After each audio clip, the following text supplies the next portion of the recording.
योग के संदर्भ में स्वस्थ जीवन, आध्यात्मिक ज्ञान तथा मोक्ष की प्राप्ति के लिए आवश्यक आदतों एवं क्रियाकलापों को नियम कहते हैं। नियम भी 5 प्रकार के हैं जो निज से संबंधित है, मतलब व्यक्तिगत नैतिकता से संबंधित है। तो नियम का संबंध मुख्य रूप से व्यक्तिगत जीवन के साथ है, मतलब व्यक्तिगत शरीर, इंद्रियों तथा अंतःकरण से होता है। इनका पालन करने से व्यक्ति से संबंधित बाह्य व्यवहारिक जीवन विक्षेप और आवरण रूप मलों से शुद्ध होकर व्यक्ति सात्विक, दिव्य और पवित्र बन जाता है। मन, देह तथा मस्तिष्क की शुद्धि होती है। विशेष रूप से स्वयं के दुखों से छुड़ाने वाले होने से इन्हें नियम कहते हैं। इसमें ऐसे कर्मों के बारे में बताया गया है जो हमें खुद की शुद्धि के लिए करने होते हैं, जिससे सभी प्रकार के दुखों से छुटकारा मिलता है। इसमें शौच, संतोष, तप, स्वाध्याय और ईश्वर प्रणिधान आदि 5 नियम होते हैं। ये नियम महत्वपूर्ण माने गए हैं। इन नियमों को जीवन में समाहित कर अष्टांग योग के दूसरे चरण को पार किया जा सकता है। नियम हमारे आत्म नियमन के लिए होते हैं, जिनसे एक सकारात्मक वातावरण बनाए रखने में सहायता मिलती है, जिससे हमारा विकास होता है। नियम शरीर और मन के दुरुपयोग का निषेध करता है। नियम शरीर और मन से अशुद्धियों को दूर करने का साधन है। वे शारीरिक स्वास्थ्य और मन की शांति को मजबूत करने के लिए बनाए गए हैं। नियम का अध्ययन निस्वार्थता, शांति, सच्चा आनंद, एक बिंदु पर मन की एकाग्रता और साधक में मानसिक शक्तियों को जन्म देता है। नियम चरित्र का निर्माण करता है। इनको नींव बनाने बिना किसी तरह के योग साधना सिद्ध नहीं होगी। अंत में यह साधक को महारत की ओर ले जाता है। नियम को बहिरंग साधन भी कहा जाता है। तो 5 नियमों से पहला नियम है शौच। शौच का अर्थ है शुद्धि या शुचिता या पवित्रता। शारीरिक और मानसिक, यानी सिर्फ शरीर को साफ रखना ही शौच नहीं है, बल्कि मन को पवित्र रखना भी शौच है। इसमें शरीर और मन को सभी प्रकार से पवित्र रखने की आवश्यकता है। शरीर की गंदगी मिटाने के लिए शरीर को बाहर से स्नान, वस्त्र और स्थान, भीतर से सात्विक एवं उचित अन्न और जलपान, शटक्रिया, मल त्याग आदि से शुद्ध रखा जा सकता है। मन की अंतःशुद्धि, राग, द्वेष, बुरे विचार, बुरी भावनाएं, गलत धारणाएं आदि को त्याग कर मन की वृत्तियों को निर्मल और पवित्र करने से होती है। और ध्यान, संत समागम और गुरुमुखी शास्त्रों के श्रवण से होती है। विद्या, ज्ञान, सत्संग, संयम, धर्म आदि और धनोपार्जन को पवित्र रखने के उपायों से मन की शुद्धि होती है। शौच से सत्व शुद्धि होती है। मन शुद्ध और सात्विक हो जाता है। विचारों में स्पष्टता आती है और बुद्धि प्रखर होती है। आंतरिक शुद्धि का पालन करने से व्यक्ति बलवान बनता है। व्यक्ति में स्वयं के सच्चे स्वरूप को जानने की क्षमता आती है।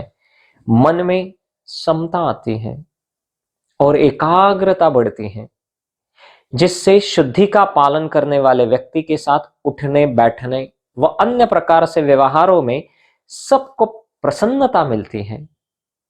मन की शुद्धि शरीर की शुद्धि से कहीं अधिक महत्वपूर्ण है, परंतु मनुष्य जीवन के अधिक साधन, समय, धन आदि शरीर की शुद्धि में ही लगाए जा रहे हैं। सभी शुद्धियों में धन की शुद्धि बड़ी मानी गई है, इसलिए यही से शुद्धि का प्रारंभ करना चाहिए। जिस मनुष्य का धन अशुद्ध है, उसका ज्ञान, उसका कर्म, उसका व्यवहार, उसका आहार भी अशुद्ध ही होगा। उसके जीवन में तपस्या नहीं होगी और उसे समय की महत्ता का बोध नहीं होगा। बिना तन मन की शुद्धि के योग के मार्ग में प्रगति नहीं हो सकती। इसलिए साधक को तन मन को शुद्ध रखने का प्रयास करना चाहिए। विवेकपूर्ण आहार विहार के माध्यम से शरीर और मन को विशुद्ध करने के उपाय में प्रयत्नशील रहना चाहिए, जिससे योग साधना दुखदायक ना हो बल्कि सुखदायक हो। पृथ्वी जल अग्नि वायु एवं आकाश की शुद्धि से मनुष्य की शुद्धि होती है और इनकी अशुद्धि से मनुष्य की अशुद्धि होती है। तो शौच से तात्पर्य शरीर की आंतरिक और बाह्य स्वच्छता या परिशुद्धता है। दूसरा नियम है संतोष। संतोष का अर्थ है बिना फल या परिणाम की इच्छा के सदैव अपना कर्म करते रहना, मतलब संतुष्ट और प्रसन्न रहना। तो संतोष से तात्पर्य है असंतोष का अभाव, यानी सब प्रकार की तृष्णाओं का त्याग या लालच या लोभ पर नियंत्रण, तथा प्रत्येक स्थिति में संतुष्ट रहने का प्रयास करना ही संतोष है।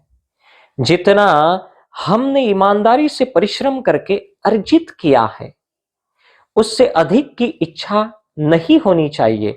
इसमें साधक का संतोषी होना आवश्यक है। अपनी योग्यता और अधिकार के अनुरूप अपनी शक्ति, अपना सामर्थ्य, ज्ञान विज्ञान तथा उपलब्ध साधनों द्वारा पूर्ण पुरुषार्थ करने से प्राप्त फल में प्रसन्न रहने को संतोष कहते हैं। अपने कर्तव्य का पालन करते हुए जीवन में जो कुछ भी प्राप्त हो उसी में संतुष्ट रहना, और जो प्राप्त करने योग्य है उसके लिए पुरुषार्थ करना, उसके लिए दुख न मनाना, या जो कुछ भी परमात्मा की कृपा से प्राप्त हो जाए उसे ही प्रसन्नता पूर्वक स्वीकार करना ही संतोष है। इसे समझना मुश्किल नहीं, लेकिन निभाना जरूर मुश्किल है। सच्चे प्रयासों से जो कुछ भी प्राप्त करता है उससे संतुष्ट और खुश रहना संतोष का एक सामान्य लक्षण है। संतोष सुख दुख में समान होने की शक्ति देता है, ताकि दुख से निवृत्ति और सुख की प्राप्ति हो। संतुष्ट रवैया खुद मेहनत करके जो पालन पोषण के लिए जो कुछ भी मिलता है उसमें ही सुख और समाधान मानना। दूसरों की तरफ देखकर खुद को हीन महसूस न होने देना। अनुकूल या प्रतिकूल परिस्थितियों में भी मन की प्रसन्नता को नष्ट हो न देने के इस गुण का नाम ही संतोष या संतुष्टि है। चित्त की स्थिरता के लिए यह भाव आवश्यक है। संतोष के लिए यह नितांत आवश्यक है कि व्यक्ति ईश्वर के न्याय पर पूर्ण विश्वास करे।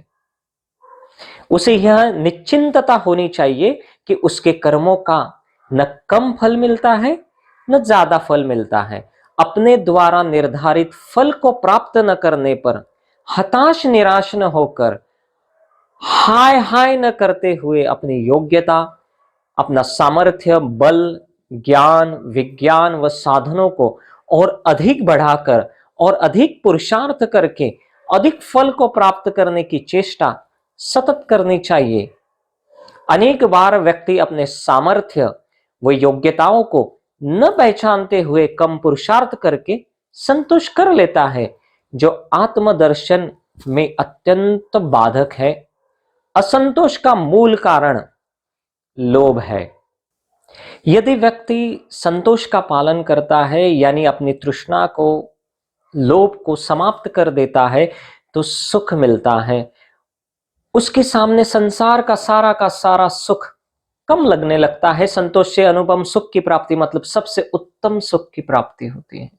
संतोष हर अवस्था में शांति देने वाला होता है तथा दुख का नाश करने वाला होता है। संतोष से आनंद प्राप्त करने का अभ्यास होता है। इससे तुम्हें अतुलनीय प्रसन्नता प्राप्त होगी, ऐसी प्रसन्नता कि जिसकी तुलना ही नहीं की जा सकती। तो संतोष हर अवस्था में आनंद को कायम रखता है। तीसरा नियम है तप। जीवन के लक्ष्य को पूरा करने के लिए भूख और प्यास, शीत और गर्म, स्थान और स्थिति, लाभ और हानि, जय और पराजय, मान और अपमान, सुख और दुख आदि द्वंद्वों को शांति एवं धैर्य के साथ सहन करते हुए विचलित न होकर स्व अनुशासन में रहना या उसमें समभाव रखते हुए मौन होकर ध्यान और व्रत द्वारा मन और शरीर को साधना ही तप या तपस्या कहलाती है। शरीर, प्राण, इंद्रियों और मन को उचित तरीके से और उचित अभ्यास से वश में करना तथा मन में शुभ संस्कारों की स्थापना करना ही तप कहलाता है। तप करने से शरीर मजबूत होता है, उसकी प्रतिरोधक क्षमता बढ़ती है। तप करने से शरीर और इंद्रियों की शुद्धि होती है और अशुद्धि का क्षय, अशुद्धियों का नाश होता है।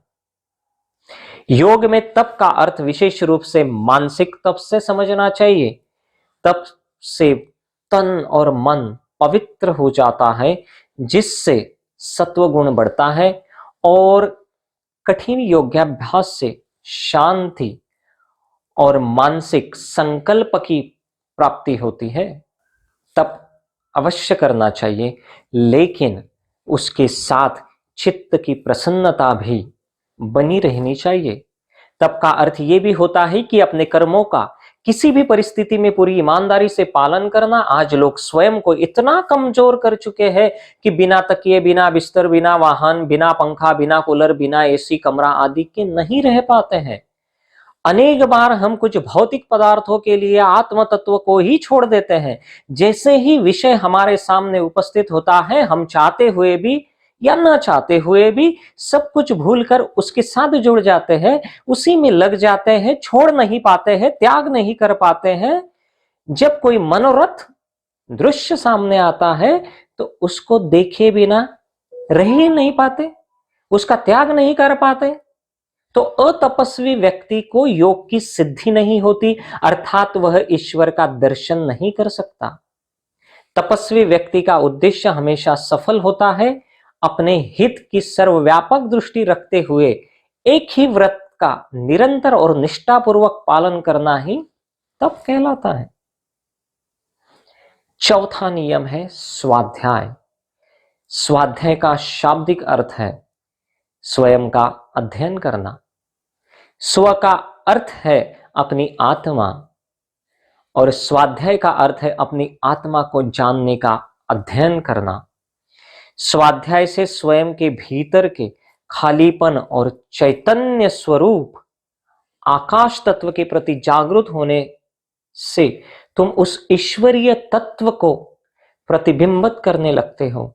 जब इंद्रियों के विषयों में भटकता हुआ बहिर्मुखी मन अंतर्मुखी हो जाता है, तो आत्मा का दर्शन और अध्ययन संभव हो जाता है। तुम्हें ईश्वरीय चेतना का अनुभव होने लगता है।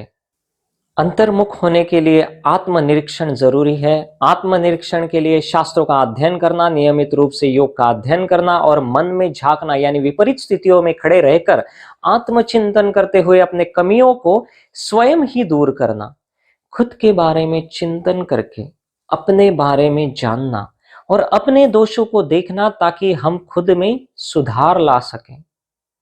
ये सभी स्वाध्याय की सामान्य विशेषताएं हैं। स्वयं के व्यवहार की आत्म परीक्षा और आत्म विश्लेषण करके हमारा व्यवहार कैसा है, हम स्वयं के विवेक से पूछकर आत्म विकास के पथ पर अग्रसर होना ही स्वाध्याय है। वैचारिक शुद्धि, बौद्धिक शुद्धि और ज्ञान की प्राप्ति के उद्देश्य से जो विद्याभ्यास, वेद और वेद से संबंधित सद्ग्रंथों का अध्ययन, धर्मशास्त्रों का अध्ययन, संतों के सानिध्य में सत्संग और सद्विचारों का आदान प्रदान किया जाता है, उसे ही स्वाध्याय या अध्ययन कहा जाता है। यह सत्संग का ही एक प्रकार है। सत्संग से ही मनुष्य के अंदर स्वाध्याय की भावना जागृत होती है। तो शुद्ध, पवित्र और सुखी जीवन जीने के लिए सत्संग और स्वाध्याय ये दोनों आधार स्तंभ है। स्वाध्याय का जीवन निर्माण में महत्वपूर्ण योगदान है। स्वाध्याय से व्यक्ति का जीवन, व्यवहार, सोच और स्वभाव बदलने लगता है। इससे अनेक प्रकार की शंकाएं दूर होती है। इससे मन मस्तिष्क संस्कारों का शोधन होता है तथा आस्था एवं ज्ञान उत्पन्न होते हैं। यही स्वाध्याय का महत्व है। यह एक बृहत संकल्पना है जिसके अनेक अर्थ होते हैं। स्वयं का अध्ययन, हमने क्या किया, हम क्या सोच रहे हैं, हमें क्या करना चाहिए, हम किससे डर रहे हैं आदि। बिना किसी अध्यापक के स्वयं अध्ययन करके कुछ सीखना। जीवन निर्माण और सुधार संबंधी पुस्तकों का, सतसाहित्य, मोक्ष शास्त्र एवं आप्त पुरुष और गुरु द्वारा रचित ग्रंथों का, परमात्मा और मुक्ति की ओर ले जाने वाले ग्रंथों का विवेकपूर्ण अध्ययन, श्रवण, मनन, चिंतन आदि करना तथा स्वयं ज्ञान का सृजन करना ही स्वाध्याय कहलाता है।